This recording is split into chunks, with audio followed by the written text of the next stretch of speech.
So, hi guys! It's Mimi! Ayan. For today's video, cleaning our bedroom. Ayan. So, gagawin ko today, naglaba na ako kanina, and then sampay kagad para matuyo. Ayan, naglinis muna ako ng aking kwarto. Yung kwarto namin, yan, hindi siya mataas yung bed kasi nga may baby ako, 2 babies. And then, meron akong toddler. Ayan, and then 3 years old baby girl. So, hindi ko pwedeng itaas muna yung kama namin. And then, ayan, naglinis na ako ng aking mga makeup camera dyan. Tapos, yan, natuyo na yung sinampay ko kanina.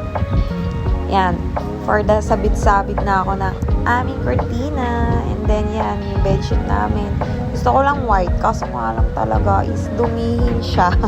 Lalo na yung baby mo na dede. And then, diba, syempre, pag madaling araw or umaga nun, na tatagusan sila ng wiwi. Ayan. So, ang hirap i-maintain ng linis ng kwarto, lalo na pag may baby ka.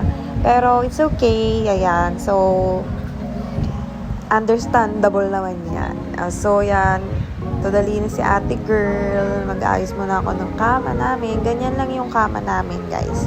Para iwas laglag ang baby namin kasi nagapang na siya.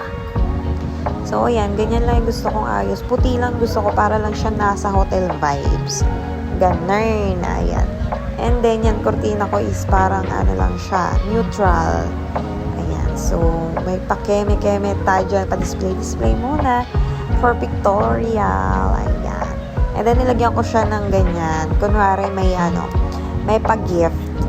Kung nasa hotel vibes ka, syempre, parang may gift sa'yo si jowa. Ayan, ganyan yung kinalabasan niya. So, yan, kemerot ko lang yan, ha? Char-char lang yan. So, ayan na yung aming bedroom. Ayan. Mamaya-maya, tatalunan na yan ng anak ko. Magkakalat na, dadali na lahat ng mga toys niya sa taas.